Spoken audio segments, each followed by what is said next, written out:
नमस्कार पूर्वांचल बुलेटिन निष्पक्ष खबर अब तक पर आप देख रहे हैं। नमस्कार पूर्वांचल बुलेटिन निष्पक्ष खबर अब तक पर आप देख रहे हैं। खनौरी बॉर्डर पर किसान नेता जगजीत सिंह डन्नेवाल एमएसपी को मांग कर लेकर सरकार के खिलाफ 21 दिन से आमरण अनशन कर रहे हैं। चिकित्सकों के द्वारा इनके स्वास्थ्य का परीक्षण किया गया। चिकित्सकों के द्वारा यह भी बताया गया इनको इलाज की ज़रूरत है, शरीर में कमियां हैं और कमियां हो रही हैं। वहीं दूसरे तरफ डन्नेवाल के समर्थन में तमाम किसान ट्रैक्टर से रैली निकाल रहे हैं, एमएसपी की मांग कर रहे हैं और आमरण अनशन स्थल तक तमाम किसान पहुंच रहे हैं और एमएसपी के मांग को लेकर किसान बढ़ते जा रहे हैं। आप देख सकते हैं पूर्वांचल बुलेटिन निष्पक्ष खबर अब तक पर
आमरण अनशन स्थल से किसान नेता जगजीत सिंह डन्नेवाल देश के किसानों को एमएसपी को लेकर संबोधित किया।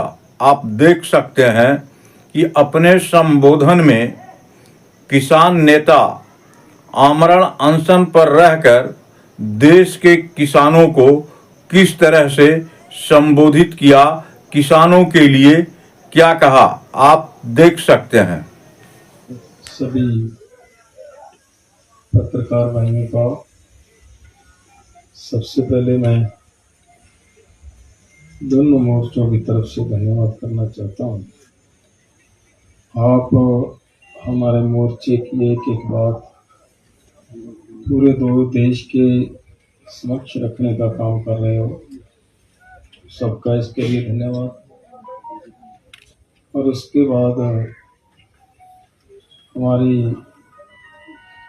बहनें, हमारी बेटियां, हमारे भाई, हमारे बुजुर्ग, हमारे नौजवान जो इस मोर्चे को समर्थन दे रहे हैं, उन सबका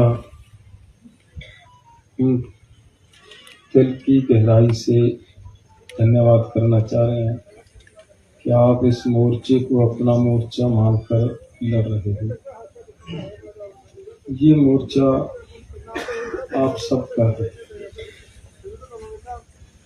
आप सब इस मोर्चे को पूरी ताकत से लड़ रहे हो। मैं एक विनती करता हूँ, देखिए जैसे काका सिंह जी ने बात कही है कि हर वक्त यहाँ पे ये खदशा बना रहता है कि किसी भी समय सरकार हमारे अनशन को तोड़वाने के लिए हमें यहाँ से उठाने का प्रयास कर सकती है। उससे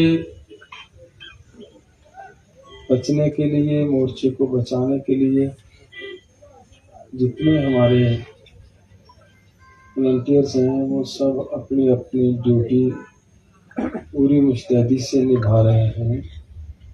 वही एक डर है इनके अंदर जिसकी वजह से वो कभी कभार आपको सख्ती से बोल जाते हैं। इसके लिए अगर किसी ने भी, हमारे किसी साथी ने, किसी वॉलंटियर ने किसी को भी कड़वा शब्द बोल दिया हो या किसी भी साथी के प्रति मीडिया पे कोई ऐसा शब्द बोल दिया गया हो जो ठीक ना लगे, उसकी हम मोर्चे की तरफ से, मैं अपनी तरफ से क्षमा चाहता हूं और उम्मीद करता हूं कि आप सब माफ करोगे। जितने महापुरुष, साधु संत, महात्मा मोर्चे को समर्थन दे रहे हैं, हमारी सिख मर्यादा के अनुसार जो हमारे सिंह साहबान यहाँ पे आए हैं, वो एक ताकत है हमारी। साधु संत महात्मा एक ताकत है हमारी, वो एक शक्ति लेकर आए हैं हमारे मोर्चे के लिए। हम सबका दिल से धन्यवाद करना चाहते हैं। दूसरी बात, मैं जो बात कहनी चाह रहा हूँ वो हमारे देश के गृह मंत्री जी कल कुछ बोले हैं। पहली तो बात ये है कि जो प्रधानमंत्री, गृह मंत्री, ये छोटे पद नहीं होते, ये बहुत बड़े पद होते हैं। इन पदों की मर्यादा बनाए रखने के लिए इन पदों पे बैठे व्यक्तियों को कभी भी लोगों के अंदर गलत इंफॉर्मेशन नहीं देनी चाहिए। जो उन्होंने कल कहा कि हम किसानों को 3.5 गुना एमएसपी से बढ़कर कीमत दे रहे हैं, रेट दे रहे हैं। दुख हुआ ये बात सुनकर कि इतने बड़े पद पे बैठा व्यक्ति इतना भ्रम फैला सकता है क्या देश के अंदर? आप हिसाब लगाइए। मैं दो बातें पत्रकार साथियों के माध्यम से हमारे माननीय गृह मंत्री जी के पास पहुंचाना चाह रहा हूं। तो देखिए, आपकी सरकार 2014 में आई है, तब से लेकर आज तक जो किसानों को फसलों का रेट मिला है, मैं उस पर थोड़ा ध्यान दिलाना चाह रहा हूं। गेहूं के रेट में माननीय गृह मंत्री जी केवल 825 रुपए की बढ़ोतरी हुई है 10 साल में। और ये जो 825 रुपए की बढ़ोतरी हुई है, अगर गेहूं की हम बात करें तब गेहूं के ऊपर केवल 56% की बढ़ोतरी है जी, केवल 56%। और इसके पैरेलल अगर जो किसानों के इनपुट्स हैं, महंगाई बढ़ती है, किसानों को जो अपनी फसल को पैदा करने के लिए खर्च करना पड़ता है, उसमें जो महंगाई बढ़ी है वो है 56.53, 56.5%।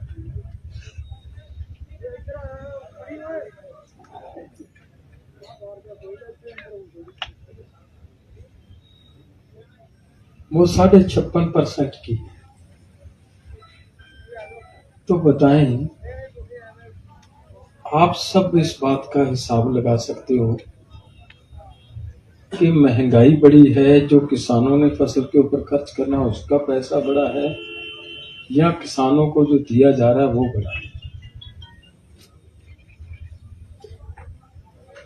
ये क्लियर करते आंकड़े हैं, ये कोई इधर उधर की बातें नहीं।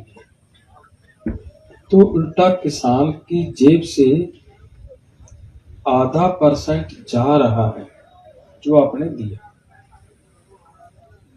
एक बात मैं नहीं करना चाहता वो, लेकिन आपकी नजर ये रखना चाह रहा हूं माननीय गृह मंत्री जी, जो अगर हम पहले की सरकार के 10 साल का भी हिसाब लगा लें तो उसमें ये बात क्लियर हुई है, उनके टाइम में जो गेहूं के कीमत में बढ़ोतरी हुई है 10 साल में, 2004 से लेकर 2014 तक, वो हुई है 130% की बढ़ोतरी हुई। और आपकी सरकार में बढ़ोतरी हुई है 56%। तो मुझे तो पता नहीं चल रहा किस हिसाब से हमारे माननीय गृह मंत्री जी ये कह रहे हैं कि हम किसानों को 3.5 गुना MSP से ज्यादा दे रहे हैं। अगर आप MSP से ज्यादा दे रहे हो तो MSP गारंटी कानून देने से क्या दिक्कत है? उसमें तो कोई दिक्कत ही नहीं है, तो वो दे सकते हैं। आज देश के अंदर जो किसानों के साथ बहुत सारे राज्य ऐसे हैं जहां पे MSP होने के बावजूद भी धान की खरीदी नहीं हो रही। बिहार हमारे सामने है, यूपी हमारे सामने है, और बहुत सारे राज्य हैं यहाँ ये नहीं हो रहा। तो डॉक्टर साहब की एडवाइस के मुताबिक ज़्यादा ना बोलूं, मेरा मन तो था कि मैं और भी कुछ बातें करना चाह रहा था। बाकी बात अभिमन्यु कुहाड़ जी आपके समक्ष रख देंगे। धन्यवाद।